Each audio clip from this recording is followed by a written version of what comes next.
Welcome to Exodus, second book of the Old Testament, and I'm Phil Leage, and I have the joy of taking you through this book as you engage with it. So the first thing I want to do is talk about the date of the Exodus. Now, that really means two things.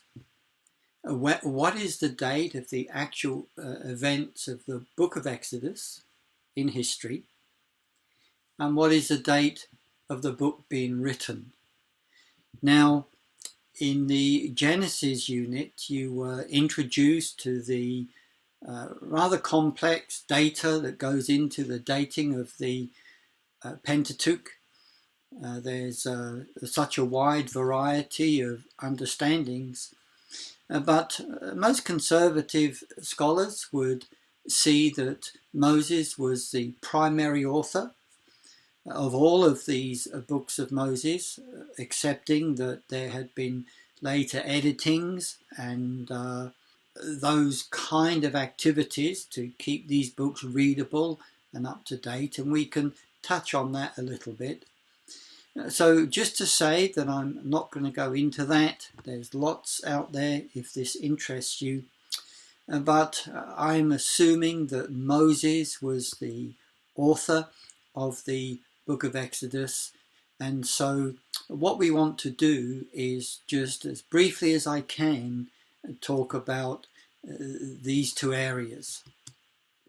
So the first question is the duration of the time spent in Egypt. We finished Genesis with the family of Joseph himself going into Egypt, to the land of Goshen. And so the question is, how long after that is the Exodus, these events we read about in this book? Now, there's actually two views. The first is 430 years, and the second would be round about 215 years. So let me explain to you why there's these two views. The 430 years is the amount given simply because of what we see in chapter 12, verse 40. So you would have read this. And let me find it here, chapter 12, verse 40.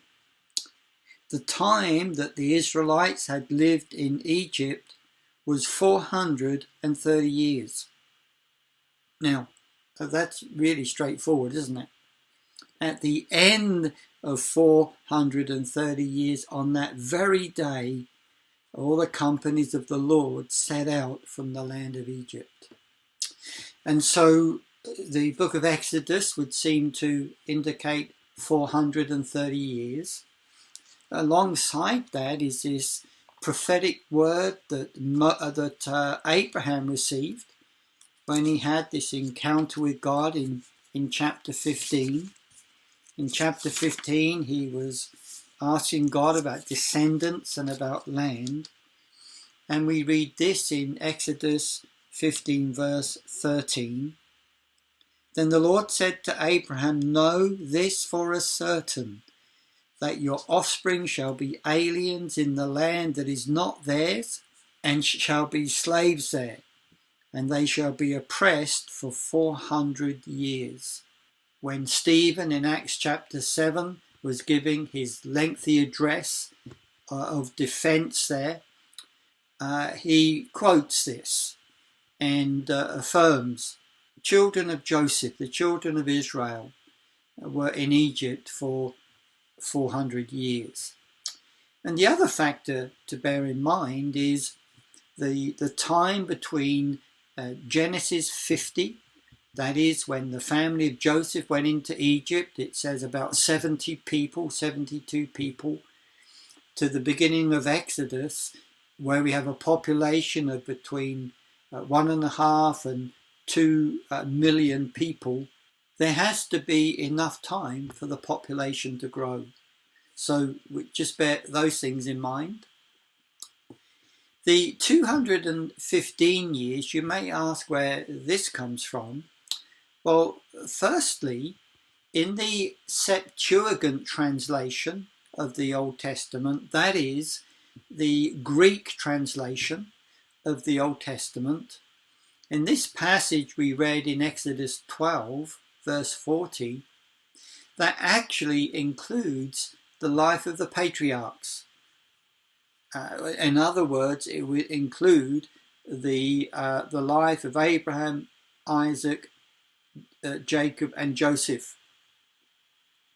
And the other point that is made is in Exodus 6, 16 to 20, when you have the genealogy of Moses and Aaron, going back to Levi, there's only 4 generations given, rather than what you would expect for 400 years or 430 years.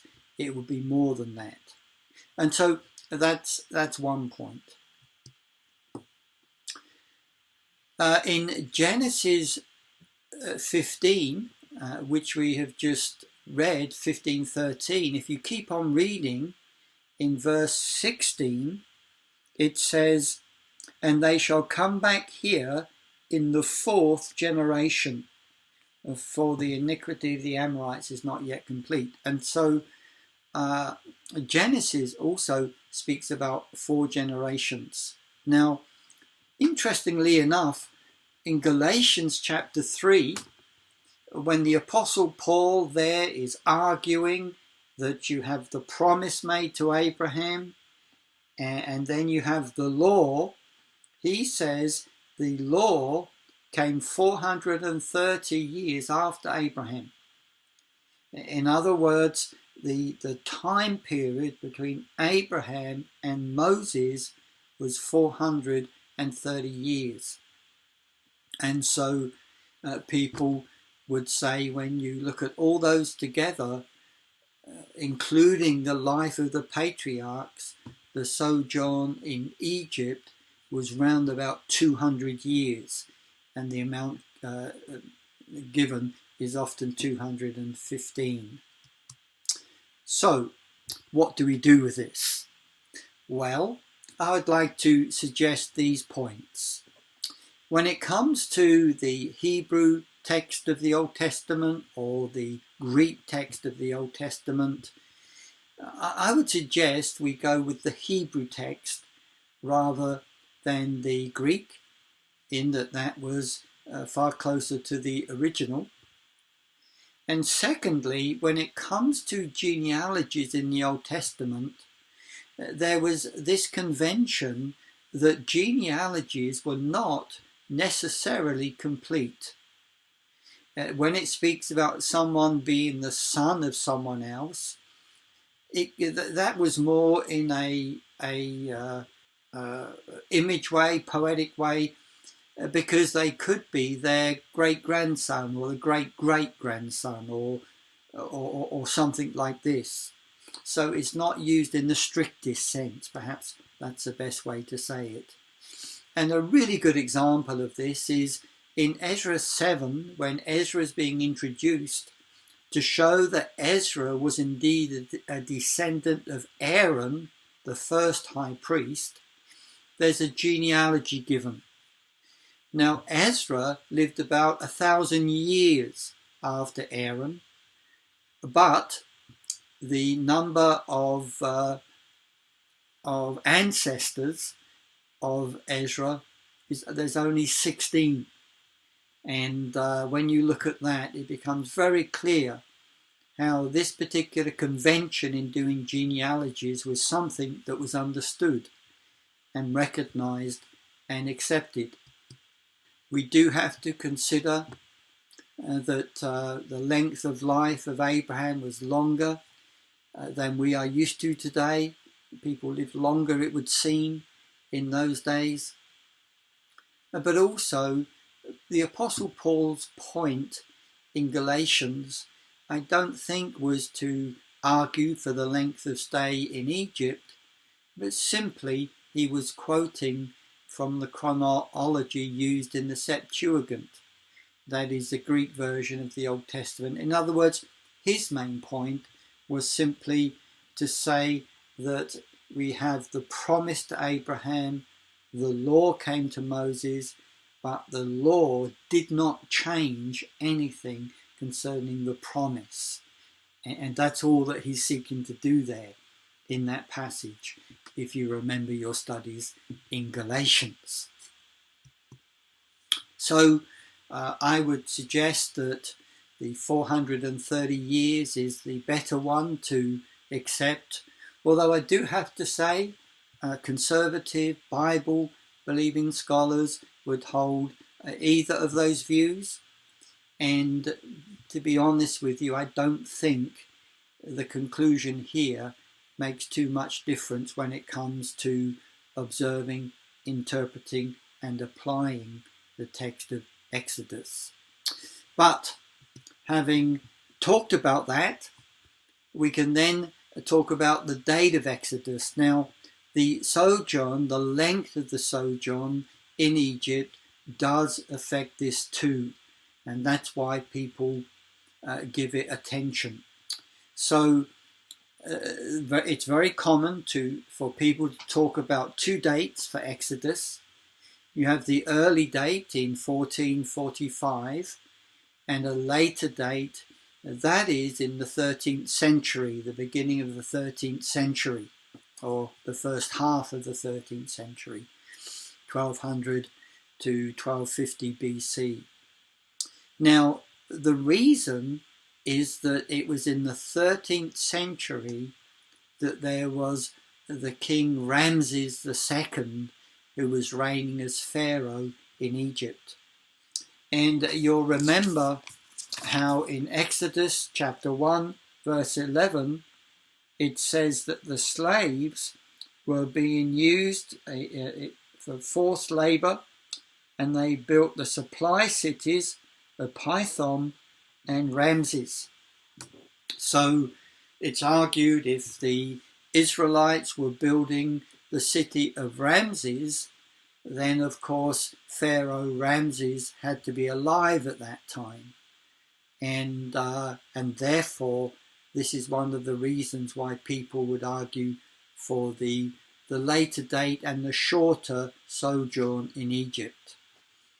But I think it's we just have to recognize, I think it's true that cities do change their names. In other words, this city that was built or enlarged or improved through whatever the Israelites were doing, the cities of Ramses, it is possible that that had an earlier name. Just some examples. We know this today.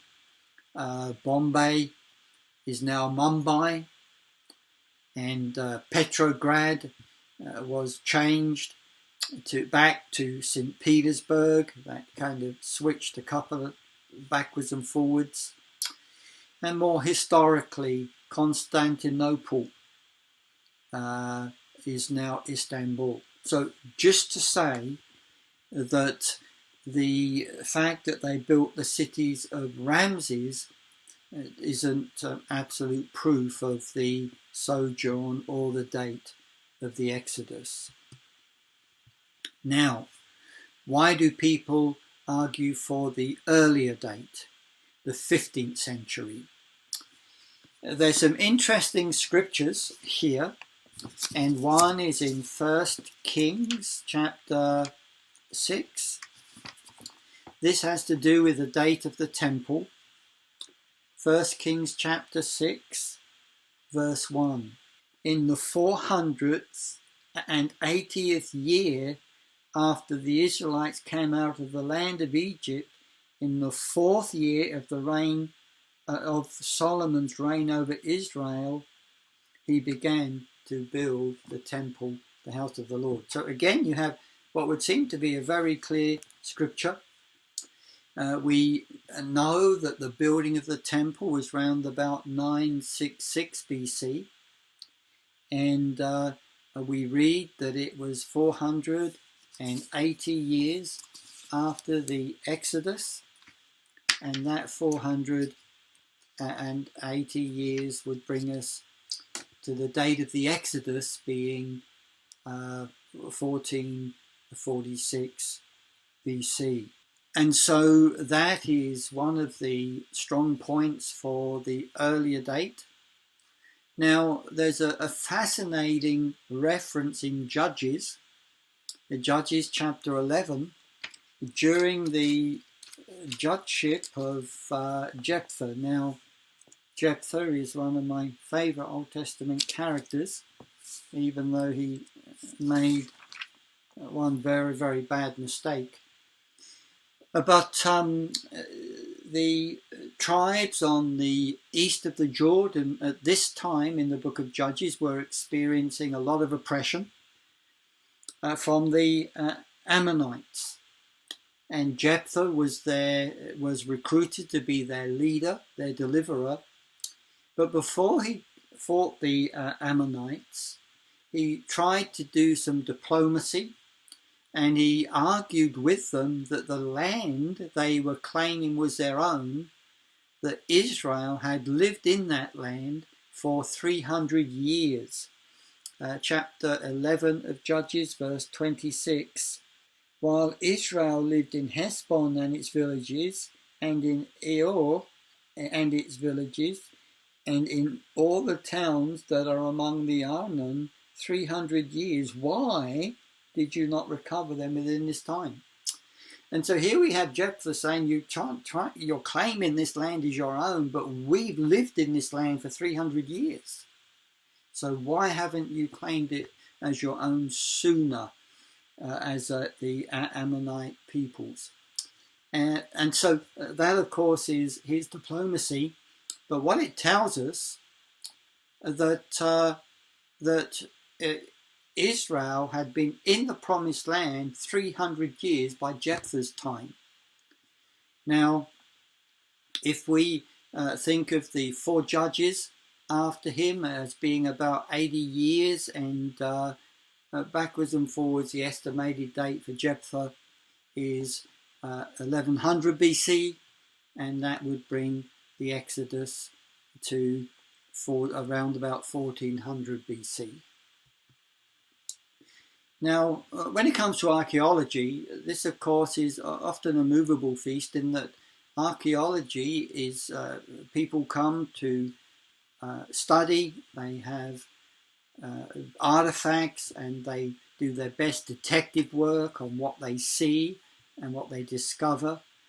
And some dates can be done with certainty, and others it's more of an educated guess. And I know there's been different dates when it comes to the Jericho dig, different archaeologists saying different things. But one of the leading archaeologists, Garstein, with his research in his dig in Jericho, he said that from that evidence, Jericho fell to Joshua during the reign of Amenemhat, and that would have been 1414 to 1378.